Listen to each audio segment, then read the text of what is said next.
Finally tonight, as promised, a special comment on Senator John McCain's conclusion that it's not too important when American forces come home from Iraq. Thoughts offered more in sorrow than in anger.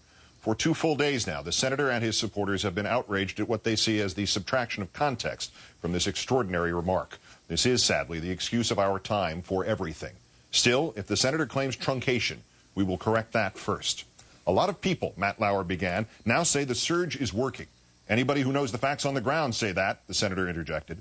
If it's now working, Senator, Matt continued, do you now have a better estimate of when American forces can come home from Iraq? No, answered McCain, but that's not too important. What's important is the casualties in Iraq. Americans are in South Korea. Americans are in Japan. American troops are in Germany.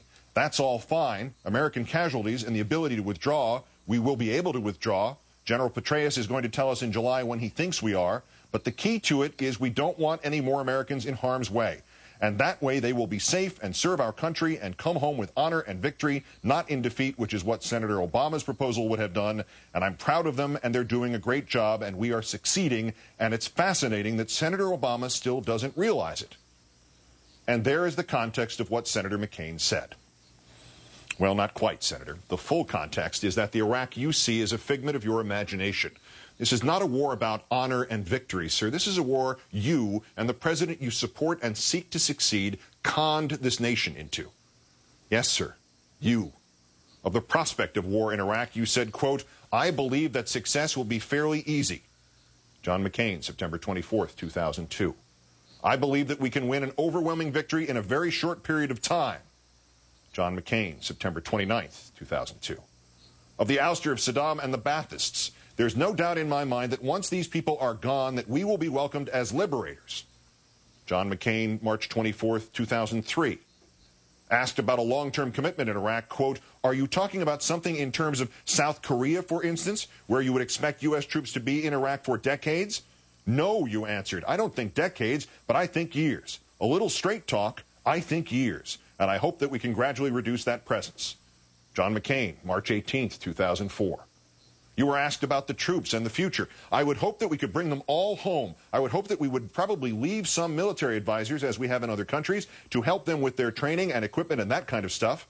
I think one of our big problems has been the fact that many Iraqis resent American military presence.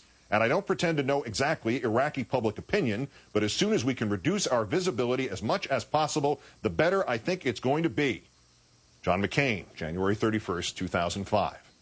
When a speaker at your town hall 5 months ago referenced the president's forecast that we might stay in Iraq for 50 years, you cut him off. Make it 100. We've been in Japan for 60 years. We've been in South Korea 50 years or so. That would be fine with me. As long as Americans are not being injured or harmed or wounded or killed, that's fine by me. John McCain, January 3rd, 2008. And your forecast of your hypothetical first term, sir.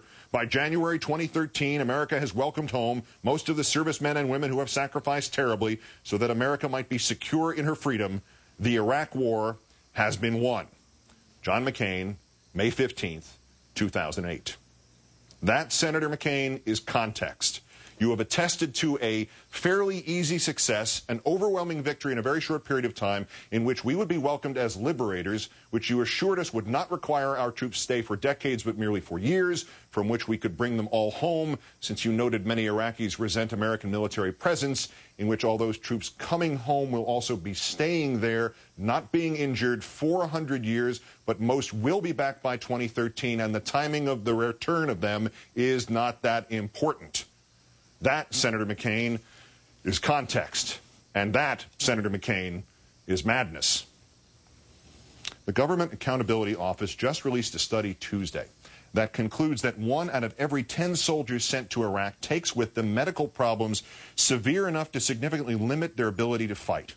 In 5 years, we have now sent 43,000 of them to war, even though they were already wounded.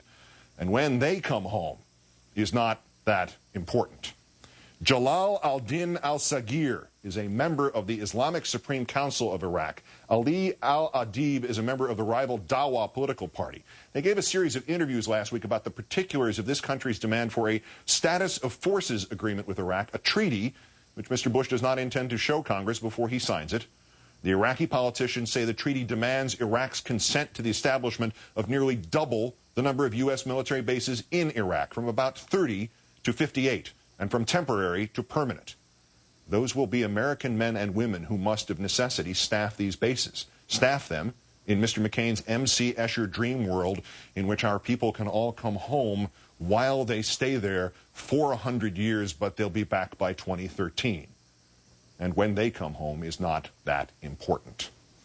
Last year, a 20-year-old soldier from the Bronx, on the day of his redeployment to a second tour in Iraq, said he just couldn't face the smell of burning flesh again.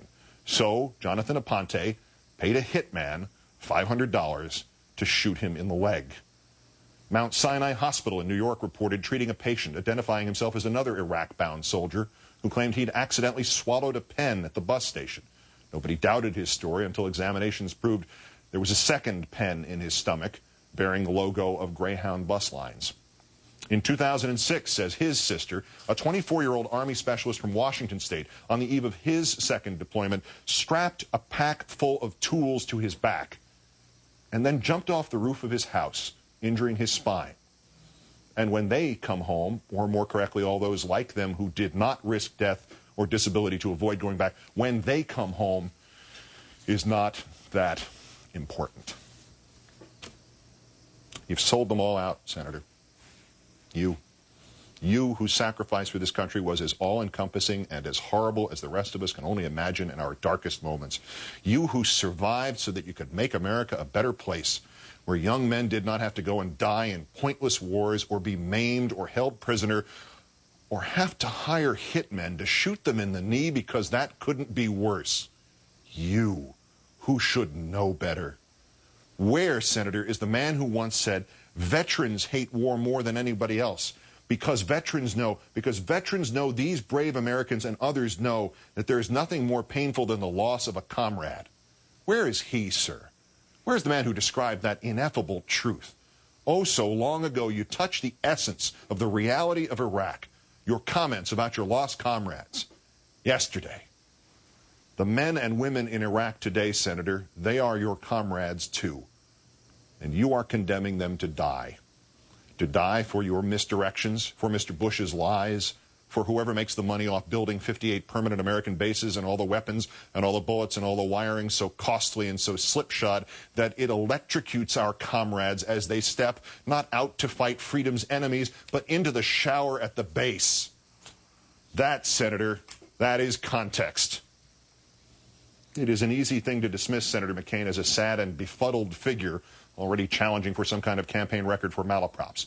Just yesterday in Philadelphia, he answered Senator Obama not by defending or explaining his own not that important remark, but by seizing upon Obama's bitter remark, or trying to.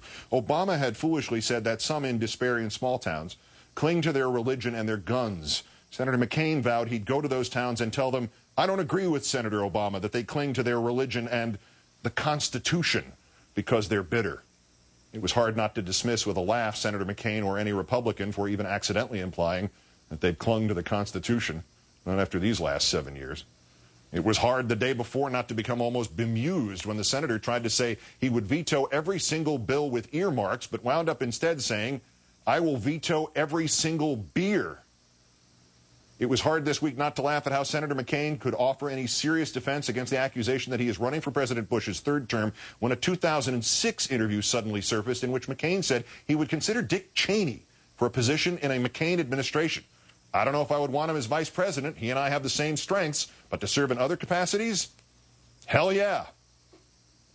These are all very funny in a macabre yet unthreatening way. And then one remembers Senator McCain's inability to separate Sunni and Shia, or his insistence that Iran is training al-Qaeda for service in Iraq, and then being corrected about it, and then saying the same thing again anyway the next day.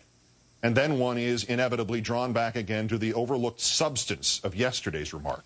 If the surge is now working, Senator, do you now have a better estimate of when American forces can come home from Iraq? No. No. The surge is working, and even that still tells Senator McCain nothing about when we can ransom our friends and our family, our soldiers. Wasn't that the ultimate purpose of the surge? To get them out? If we cannot tell If McCain cannot even guess, does that not mean by definition the surge isn't working?